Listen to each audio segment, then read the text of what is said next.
ಕುಣಿಬೀಡಿನಲ್ಲಿ ಈ ಹಸುವಿಗೆ ಯಾವ ರೀತಿ ಅಲಂಕಾರ ಮಾಡಿದ್ದಾರೆ ಹೇಳೋದನ್ನು ನೀವು ನೋಡ್ಬೋದು.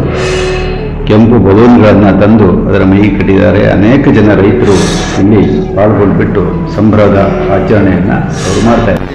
ಕುಣಿಬೀಡು ಗ್ರಾಮದ ಈ ಹಸುವನ್ನು ನಾವು ನೋಡಿದರೆ ಬಹಳ ಖುಷಿಯಾಗತ್ತೆ. ಅಂದರೆ ಜಾನುವಾರು ಮಾಲಕರು ಎಷ್ಟು ಮಟ್ಟಿಗೆ ಹಸುಗಳನ್ನು ಸಾಕ್ತಾರೆ ಅಂತ. ಕುಣಿಬೀಡು ಭಾಗದಲ್ಲಿ ದಿನಾಂಕ 14/9/2024 ನಾವು ವಿವಿಧ ರೀತಿಯ ಕ್ಯಾಂಪ್ಗಳನ್ನು ಮಾಡಿದ್ವಿ. ಆಗ ಅನೇಕ ರೀತಿಯ ಜಾನುವಾರುಗಳು ಈ ಕ್ಯಾಂಪ್ನಲ್ಲಿ ಭಾಗವಹಿಸಿದರು. ಮಳೆಯಾದರೂ ಸಹಿತ ರೈತರ ಉತ್ಸಾಹ ಒಂದಿಷ್ಟು ಕಡಿಮೆ ಆಗಲಿಲ್ಲ. ಜಾನುವಾರು ಪ್ರದರ್ಶನ, ಕರುಗಳ ಪ್ರದರ್ಶನ ಮತ್ತು ಅದರಲ್ಲೂ ವಿಶೇಷವಾಗಿ ಅನುತ್ಪಾದಕರ ಹಸುಗಳನ್ನು ಪರೀಕ್ಷೆ ಮಾಡುವಂತಹ ಒಂದು ಕೆಲಸ ನಮಗೆ ಬಿತ್ತು.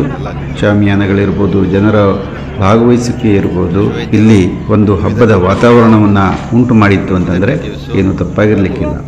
ಊರಿನ ಹಾಲು ಉತ್ಪಾದಕರ ಸಹಕಾರ ಸಂಘದವರು, ಗ್ರಾಮ ಪಂಚಾಯಿತಿಯವರು, ಪಶುಪಾಲನೆ ಮತ್ತು ಪಶುವೈದ್ಯಕೀಯ ಸೇವಾ ಇಲಾಖೆಯವರು ಜಂಟಿಯಾಗಿ ಈ ಕಾರ್ಯಕ್ರಮವನ್ನು ಅತ್ಯಂತ ಉತ್ತಮ ರೀತಿಯಲ್ಲಿ ನಡೆಸಿಕೊಟ್ಟಿದ್ದಾರೆ.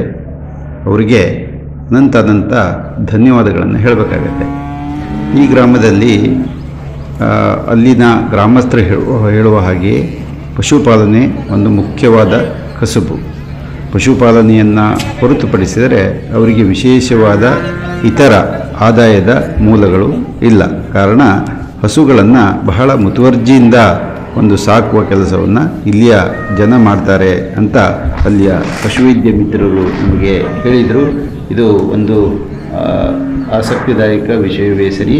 ಯಾಕಂದರೆ ಅನೇಕ ಕಡೆ ನಾವು ನೋಡಿದ್ದೀವಿ, ಹಸುಗಳನ್ನು ಸಾಕ್ತಾರೆ, ಅವುಗಳಿಗೆ ಆಹಾರವನ್ನು ಕೊಡಲ್ಲ ಮತ್ತು ಅವುಗಳನ್ನು ಬಡಕಲುಗೊಳಿಸಿಬಿಟ್ಟು ಕೊನೆಗೆ ಗರ್ಭಧಾರಣೆ ಆಗದಾಗೆ ಮಾಡ್ತಾರೆ. ಆದರೆ ಕುಣಿಬೀಡಿನ ಗ್ರಾಮಸ್ಥರು ಸಾಕಷ್ಟು ಮಟ್ಟಿಗೆ ಅವರ ಹತ್ರ ಎಷ್ಟು ಸಾಧ್ಯವೋ ಅಷ್ಟರ ಮಟ್ಟಿಗೆ ಹಸುಗಳನ್ನು ಅವರು ಸಾಕಿದ್ದಾರೆ ಅಂತ ಹೇಳ್ಬೋದು. ಕಾರಣ ಅವರಿಗೆ ಒಂದು ಅಭಿನಂದನೆಗಳು ಸಹಿತ ಹೋಗಬೇಕು. ಹಾಗೆಯೇ ವೈಜ್ಞಾನಿಕವಾಗಿ ಹೈನುಗಾರಿಕೆಯನ್ನು ಅಳವಡಿಸಿಕೊಂಡಾಗ ಮಾತ್ರ ನಮ್ಮ ಹೈನುಗಾರರು ಜಾಸ್ತಿ ಲಾಭವನ್ನು ಪಡೆಯಬಹುದು ಎಂಬುದು ನನ್ನ ಒಂದು ಇಚ್ಛೆ. ಈ ಕಾರಣದಿಂದ ನಾವು ಪ್ರತಿ ವರ್ಷ ಅನೇಕ ಭಾಗದಲ್ಲಿ ಈ ಭೂಗರ್ಭ ಯೋಜನೆ ಎಂಬ ವಿಶೇಷ ಯೋಜನೆಯನ್ನು ಮಾಡ್ತಾ ಇದ್ದೀವಿ.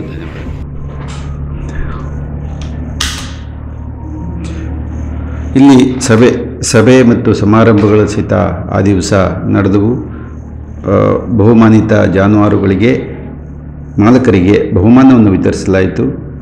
ಜರ್ಸಿ, HF ಎಮ್ಮೆಗಳಿರ್ಬೋದು, ಸ್ಥಳೀಯ ಜಾನುವಾರುಗಳಿರ್ಬೋದು, ಅವುಗಳಿಗೆಲ್ಲ ಬಹುಮಾನದ ಘೋಷಣೆಯನ್ನು ಸ್ಥಳೀಯ ಪಶುಪಾಲನೆ ಮತ್ತು ಪಶುವೈದ್ಯಕೀಯ ಸೇವಾ ಇಲಾಖೆಯವರು ಅತ್ಯಂತ ಚೆನ್ನಾಗಿ ನಡೆಸಿಕೊಟ್ಬಿಟ್ರು.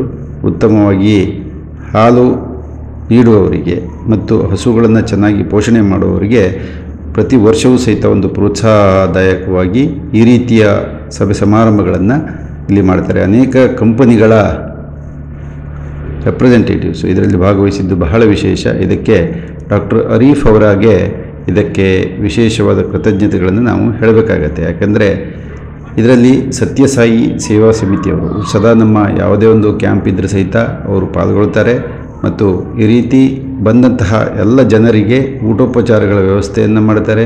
ಸ್ವಯಂ ಸೇವಕರಾಗಿ ನಿಂತುಕೊಂಡ್ಬಿಟ್ಟು ಜಾನುವಾರುಗಳನ್ನು ಮಾಲಕರನ್ನು ಸಮಾಧಾನ ಮಾಡೋದಿರ್ಬೋದು ಅಥವಾ ಅವುಗಳನ್ನು ನಿಯಂತ್ರಣ ಮಾಡೋದಿರ್ಬೋದು, ಇವೆಲ್ಲವನ್ನು ಸಹಿತ ಅವರು ಮಾಡ್ತಾರೆ. ಅವರಿಗೂ ಸಹಿತ ಒಂದು ಕೃತಜ್ಞತೆಗಳು. ಒಡ್ಡು ರಾಸುಗಳು ಇಲ್ಲದಿರಲಿ, ಎಲ್ಲವೂ ಸಹಿತ ಉತ್ಪಾದಕವಾಗಿ ರೈತರಿಗೆ ನೆಮ್ಮದಿಯನ್ನು ತರಲಿ, ಹಾಲಿನ ಹೊಳೆ ಹರಿಲಿ, ರೈತರ ಬಾಳು ಶುಭವಾಗಲಿ. ನಮಸ್ಕಾರ.